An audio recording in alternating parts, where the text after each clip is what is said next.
Friends, ನೀವು ನೋಡ್ತಾ ಇದ್ರಲ್ಲ, ಇದು ಬಂದ್ಬಿಟ್ಟು ಗುಡೂರು ಅಂತ ಊರು, ಇಲ್ಕಲ್ ತಾಲೂಕು, ಬಾಗಲಕೋಟೆ ಜಿಲ್ಲಾ ಎಂಬ ಗ್ರಾಮ ಪಂಚಾಯತಿಲಿ ನಾವಿದೀವಿ. ಇಲ್ಲಿ ಎಷ್ಟು ಮೋಸ ನಡೀತಾ ಇದೆ ಅಂತಂದ್ರೆ ನೋಡಿ, ವಿತ್ ಪ್ರೂಫ್ ಇದೆ.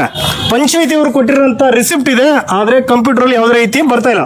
ಸರ್, ಏನ್ ತೊಂದರೆ ಆಗಿದೆ ನಿಮ್ಗೆ? ಈಗ ಇದು ಗರ್ಪಟ್ಟಿ ತುಂಬಿನ್ರಿ ನಾನು. ಗರ್ಪಟ್ಟಿ ತುಂಬಿನೂ ನನಗೆ ಉತ್ತರ ಬರತ್ತಿರಲ್ಲ. ಅಲ್ಲಿ ಬಿಲ್ ತೋರ್ಸತೈತಿ ಮತ್ತೆ ಹೊಳ್ಳಿ. ಓಕೆ. ಅದಕ್ಕಿಂದಲೇ ನಮ್ಗೆ ಈಗ ನಮ್ಗೆ ಉತ್ತರ ಬೇಕಂತಂದ್ರೆ ನೀನ್ ರೊಕ್ಕ ಕೊಟ್ಟಿಲ್ಲ, ನಾ ರಿಜೆಕ್ಟ್ ಮಾಡಿ ಅಂತ ಹೇಳತ್ತನ್ರಿ. ನೀವು ರೊಕ್ಕ ಕೊಟ್ಟು ಈ ರಿಸಿಪ್ಟ್ ರಿಜೆಕ್ಟ್ ಮಾಡಿ. ಇದ್ರಾಗ ಎಷ್ಟು ಜನಕ್ಕೆ ಮೋಸ ಮಾಡಿದ್ದಾರೆ ಇವರು, ಅದನ್ನ ಹೇಳ್ರಿ ನಮ್ಗೆ. ಸರ್, ನಿಮ್ಗೆ ಏನ್ ತೊಂದರೆ ಆಗಿದೆ ಸರ್? ಇಲ್ಲ, ಅವರು ಮತ್ತೆ ಹೇಳಿದ್ರೆ ಬರೋಬ್ಬರಿ, ಮತ್ತೆ ಅವ್ರಿಗೆ ಮಾಡಿದಂಗೆ ನಮಗೂ ಮಾಡ್ತಾ ಇದ್ದಾರಿಲ್ಲ ಸರ್ ಅವರು.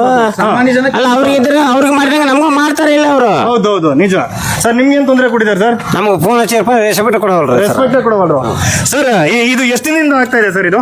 ಅಯ್ಯೋ, ಇದು ಭಾಳ ದಿನ ಸುಮಾರು ಹೇಳಿದೈತಿ. ಯಾರು ಇದನ್ನ ನಮ್ಮ ಯಾರು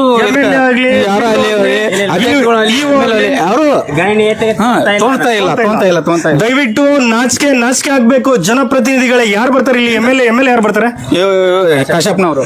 ಹಲೋ, ವಿಜಯಾನಂದ ಕಾಶಪ್ಪನವ್ರೆ, ದಯವಿಟ್ಟು ನಿಮ್ಮ ಕಣ್ ತೆಗೆದು ನೋಡಿ. ಯಾಕಂದ್ರೆ ಗುಡೂರು ಭಾಗದಲ್ಲಿ ಏನಿದು ಬಾರ್ಡ್ರು ಅಂತಂದ್ಬಿಟ್ಟು ನೀವೆಲ್ಲ ಈ ಜನಗಳಿಗೆಲ್ಲ ಮೋಸ ಆಗ್ತಾ ಇದೆ ಅಂದಾಗ ಬಂದ್ಬಿಟ್ಟು ಸಹಕರಿಸಬೇಕು. ದಯವಿಟ್ಟು ಇಲ್ಲಿರೋಂಥ ಇಒ ಆಗಿರ್ಲಿ, PDO ಅಧಿಕಾರಿ ಆಗಿರ್ಲಿ, ಎಚ್ಚೆತ್ಕೊಳ್ಳಿ ಅಂತಂದ್ಬಿಟ್ಟು ಕೇಳ್ತಾ ಇದ್ದೀನಿ. ಇಲ್ವಾ ಆದಲ್ಲಿ ಉಗ್ರವಾಗಿ ಹೋರಾಟ